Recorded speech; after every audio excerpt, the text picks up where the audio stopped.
From the outside, my family looked perfect. The Alberts, a polished house on Maplewood Lane, trimmed hedges, and laughter that could be heard down the street.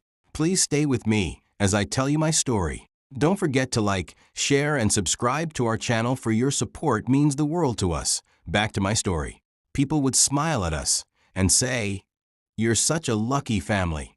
I used to believe them. Back then, I didn't understand that luck can hide cruelty, and smiles can conceal the quiet kind of pain, the kind that doesn't bruise your skin, but your heart. My sister Lila was 3 years younger, and from the moment she was born, it was clear she was the center of their world.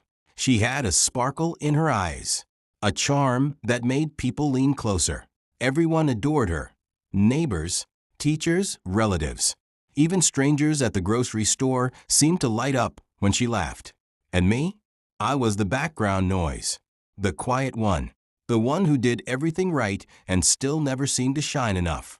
Mom always introduced us the same way. "This is Lila, our little star." Then she'd glance at me and say, "And this is Ethan, he's quiet." Like my silence was the only thing worth mentioning about me. When people visited, they'd bring gifts for Lila, dolls, dresses, hair ribbons. I got pats on the shoulder and words like, "You're such a good big brother." Good, quiet, responsible, invisible. Even at 6, I could sense the difference. When Lila fell and scraped her knee, everyone rushed to help. When I did, Dad would say, "You're fine, get up." It was small things, always small things, but they built up like layers of dust, until the air itself felt heavy with unfairness. I learned early how to disappear without leaving the room, how to smile when my heart hurt, how to tell myself it didn't matter. But it did, because when love is uneven, even a child can feel the weight of it. And in our perfect little house on Maplewood Lane, I was already learning how it felt to be forgotten. I turned 10 on a Wednesday. There were no balloons, no laughter, just a small cake from the grocery store, a flickering candle, and my parents rushing to take a phone call in the kitchen. "Happy birthday, Ethan," my mom said absent-mindedly before slicing the cake. No singing, no photos, no memory worth keeping. I remember blowing out the candle and wishing, not for toys or friends, but just once to feel seen. 2 weeks later, Lila got a brand new pink scooter. No birthday, no occasion, just because. "She's been so good lately," Mom said, smiling as Dad brought it out of the garage. I stood on the porch, barefoot, watching her ride circles around the driveway, my mother laughing as the sunlight caught her hair. She looked radiant, like the center of the world. When Mom called me to take a picture with her, I forced a smile that didn't reach my eyes. "Come on, Ethan, don't be shy," she said. Shy. That was the word they always used when they didn't understand my silence. That night, I lay in bed, staring at the ceiling, listening to the faint hum of my parents' voices downstairs. "Ethan's so quiet," Mom said. "I wish he were more like Lila. She just has this spark." Dad chuckled. "Boys grow slower. He'll find his thing." But I already had. I liked to draw, to build, to think. I had a world inside me that didn't need attention, just acknowledgement. But in our house, quiet kids didn't get applause. They got ignored. When the lights went out, I whispered to myself, maybe next year. But even at 10, I think I already knew better. In our family, some birthdays were remembered with parties and pictures, and others, like mine, were just quiet reminders that love, in our house, wasn't something you were born into. It was something you had to earn. By the time I reached middle school, I had memorized the rules of our household, though no one ever said them out loud. Rule 1, if Lila failed, it was someone else's fault. If I failed, it was mine. Rule 2, her mistakes were lessons.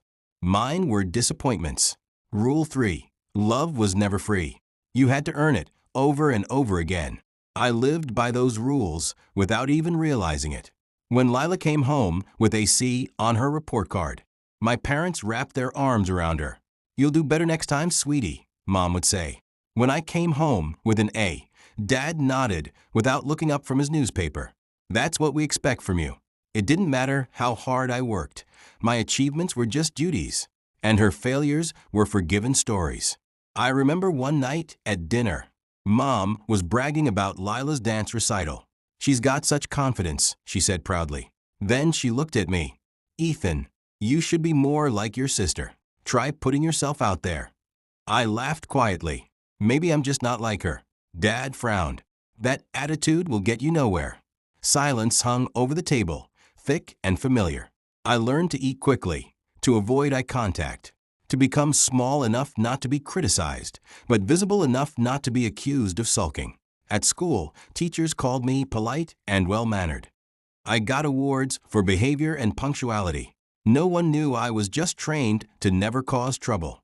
I didn't realize it then, but I was being groomed to be the background. The reliable one, the easy one, the one who never needed too much. Because in a family that measures love by convenience, the child who asks for nothing always gets the least. And yet, I kept believing that if I stayed good enough, quiet enough, perfect enough, one day they'd finally see me. But they didn't. They never even looked. When I was 14, my art teacher, Mrs. Green, entered one of my drawings into the Rivershade Youth Gallery exhibit. It was the first time I ever saw something I made hanging under real lights, surrounded by other artists' work. The theme was dreams in color. Mine was a sketch of a boy reaching for a paper plane. Simple, quiet, but it meant something to me. It was about wanting to be seen. When I got the acceptance letter, I ran home, heart racing. "Mom, Dad, my drawing got picked." "That's great, honey," Mom said, folding laundry. Dad barely looked up from his laptop. "Good job, son. When is it?" "This Friday night." Mom frowned. "Oh, that's the same night as Lila's ballet rehearsal." I waited for her to find a way, but she didn't. Friday came. I dressed myself in the only white shirt I owned and took the bus downtown. The exhibit hall glowed with warm lights and laughter. Parents stood proudly beside their kids, taking pictures, holding flowers. I smiled for the photographer and tried not to notice that I was the only one without anyone there. When they called my name to receive an award, I stepped forward to applause that didn't belong to me. It belonged to the moment my parents should have shared with me. I told myself I didn't mind. I told myself I was used to it. But when I saw a mother hugging her son, saying, "I'm so proud of you," something inside me cracked so quietly, I almost didn't hear it. On the bus ride home, I stared at my reflection in the window, a boy holding a certificate and pretending it meant enough. When I got home, Mom was helping Lila tie her ballet shoes. She looked up, smiled absently, and said, "Oh, hey, honey, how'd it go?" I smiled back. It was fine. But what I really wanted to say was, "You didn't even notice the moment I stopped hoping you ever would." By 16, I'd learned that fairness didn't live in our house. It was just a word my parents used when they wanted me to stop asking questions. When Lila wanted something, there was always a way. When I did, there was always a reason why not. I still remember the day I asked to join the basketball team. "Sports are expensive," Dad said, shaking his head. "You should focus on your studies." I nodded, pretending to understand. But deep down, I knew it wasn't about money. It was about priority. And I was never one. That summer, I got a job bagging groceries at Harper's Market. The pay was small, but I saved every dollar. I wanted my own car, something to call mine. After months of work, I finally bought a 1999 blue Solara. It rattled when it started, smelled faintly of old leather, but it was freedom. When Lila turned 16, she didn't need to save. She didn't even need to ask. Dad handed her the keys to a brand new silver Comet sedan in the driveway, saying, "It's safer for her." I said nothing. I smiled, even congratulated her. That's what you do when you're the good son. You celebrate other people's blessings, even when they come from your own sacrifices. 6 months later, she crashed it, texting and driving. The car was totaled, but my parents hugged her, saying, "We're just glad you're safe." 2 months later, another new car appeared in the driveway. When my Solara broke down, I asked Mom if they could help with repairs. She didn't even look up from her magazine. "You should have managed your money better, Ethan." That night, I sat in my car, staring at the dashboard lights flickering like tiny dying stars.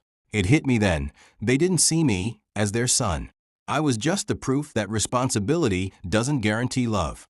And being the good one doesn't mean you'll ever be chosen. When I got accepted into Ravensshore University, I told my parents over dinner. Dad barely looked up from his plate. "That's great, Ethan. How are you planning to pay for it?" No smile. No pride. Just a reminder that I was on my own. I worked through college, double shifts, night classes, and weekends at a coffee shop near campus. Every phone call home was the same. "How's Lila doing?" Or "Don't overthink things. You're always so serious." I stopped expecting warmth. I started expecting distance. 3 years later, when Lila got accepted into Crestmont College, they threw her a party. A big one. Lights strung in the backyard. Family everywhere, laughter spilling into the night. They made a slideshow of her baby pictures with a song called "You Are the Reason." I watched from the corner of the yard, smiling tightly while my chest burned with a truth I could no longer deny. I could achieve everything, and it would never be enough. When I finally graduated, the first in our family to earn a degree, I sent them the date months in advance. "It's on June 12th at 3 p.m. I said, "It would mean a lot if you could come." Mom promised they'd try. That day, I searched the crowd as my classmates' families cheered, clapped, waved banners. My name was called. I walked across the stage to silence. No camera. No familiar face. Just empty seats where my parents should have been. That night, my phone buzzed with a text from Mom. "Sorry we couldn't make it. We were exhausted from helping Lila move into her new apartment." I stared at the screen for a long time, the words blurring until they didn't make sense anymore. It wasn't sadness that hit me. It was something heavier, something final. That was the night I realized they weren't just absent. They'd never truly been there. And I couldn't keep pretending that was love. It happened on an ordinary evening. No warning. No build-up. Just another call from home that cracked the last piece of me still holding on. Mom's voice was cheerful, as if nothing had happened. "We're having dinner on Sunday to celebrate Lila's acceptance into the leadership program. Can you make it?" I looked around my tiny apartment, the paint peeling, the hum of a fridge, the silence that felt more honest than anything that ever came from home. "I can't," I said quietly. "I've got work." She sighed, the same disappointed tone I'd heard all my life. "You could make time if it mattered to you." Something inside me snapped. "Do you even hear yourself?" I asked, my voice trembling. "Do you even realize how you treat me?" She paused. "Ethan, what are you talking about?" "I'm talking about every time you made me feel invisible. Every time my birthday was forgotten. Every time my achievements didn't matter unless Lila was involved. I've been screaming for your approval without saying a word, and you never even noticed." She went silent, then laughed nervously. "Oh, honey, you're being dramatic. We love you both the same." "No, you don't," I said, voice breaking. "You love convenience. You love whoever makes you look good. You spent my whole life pretending fairness was just me being too sensitive." I could hear Dad in the background. "You need to grow up, son. Stop keeping score." I swallowed hard, feeling years of swallowed words rise up like fire. "I'm not keeping score," I said. "I'm just done losing myself in a game I never agreed to play." There was silence. Then Mom said softly, "You're breaking this family apart." "No," I whispered. "You did that a long time ago." I hung up before the tears fell, not because I was angry, but because, for the first time in my life, I finally said what I should have said years ago. And it felt like breathing after years underwater. After that call, the silence between us stretched for weeks. No texts, no apologies, just the dull ache of distance, the kind that doesn't come from miles, but from truth finally spoken aloud. I spent those days staring at the life I'd built in Ravenshade City, my small apartment, my part-time job at the bookstore, the quiet that hummed like peace. Yet even in that peace, a part of me grieved. Because walking away from your family doesn't mean you stop loving them. It means you finally start loving yourself. Then one evening, I got a message from Dad. "We're worried about you. Don't let pride ruin your relationships." Pride. That's what they called it, not pain. Not survival. Pride. I didn't reply. Instead, I packed a small bag, not to run, but to breathe. I rented a room in Hollow Creek, 2 towns over. It wasn't much, just a desk, a window, and a single creaky bed, but it was mine. That first night alone, I couldn't sleep. I lay there listening to the rain tapping against the glass and wondered if they even noticed I was gone. Mom called 2 days later. "You're being unfair, Ethan," she said. "Families fight, but they don't leave." I closed my eyes. "Mom, I didn't leave because of a fight. I left because I finally realized I was the only one trying to stay."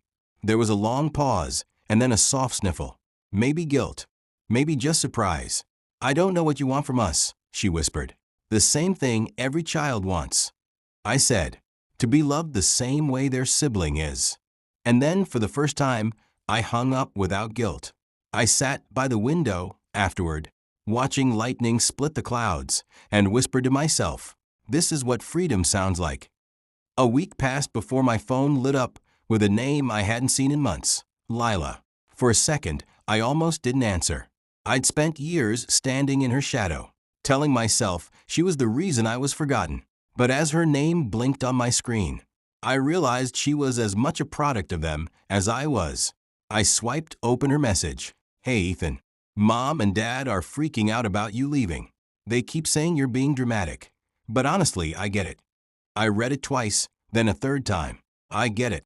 The words hit harder than I expected. I typed back, "You do." Her reply came almost instantly. "They treat me like a prize, not a person. They control everything. I thought it was love, but now I see it wasn't fair to either of us." I stared at the screen, unsure whether to feel angry or relieved. For the first time, she sounded human, not the golden child, not the favorite, just a sister caught in the same cycle of expectation. We ended up talking for hours that night about childhood, pressure, the moments we both remembered differently. She confessed that she always knew I was treated unfairly, but didn't know how to stop it. "If I try to defend you," she said quietly, "they'd turn on me too." When the call ended, I sat there in the half-dark, feeling something I hadn't felt in a long time, understood. Maybe we were both just kids trying to survive the same kind of love, conditional, selective, suffocating. That night, I wrote her message down in my notebook. I get it. Because sometimes healing doesn't come from the people who hurt you. It comes from the ones who finally see the hurt for what it is. And for the first time, I realized maybe neither of us was ever the problem. It's been 2 years since I left Ravenshade. The city feels distant now, like a dream I've finally woken from. I live in Hollow Creek, a small town where the mornings smell like rain and the nights hum with crickets. No shouting, no comparisons, just peace, the kind that doesn't need permission. I paint now, every day. It started as a way to stay busy, but somewhere along the way, it became something more. My studio walls are covered with canvases, colors that once lived only in my chest. Some are bright, some are bruised. All of them are mine. A few months ago, I hosted my first small exhibit. I didn't invite my parents. I didn't even think to. But halfway through the evening, a familiar face walked in. Lila. She smiled nervously, holding a small bouquet of lilies. "I wanted to see what you've built," she said. She stopped in front of a painting, a boy standing in the rain, his reflection smiling back at him. "What's it called?" she asked. "Peace," I said. "Because sometimes you have to lose everything to find it." Her eyes shimmered, and for a moment, we just stood there, two grown-up children who'd survived the same storm differently. Later that night, she hugged me and whispered, "You were right to leave. You saved yourself." When she left, I turned off the lights and looked around the quiet studio. The walls glowed with colors that once came from pain, now turned into something whole. I realized then that healing doesn't erase the past. It rewrites it. I still love my parents, but I love myself more now, enough to never beg for what should have been freely given. And as I locked the door behind me, I whispered into the night, "They may have forgotten me, but I finally remembered who I am."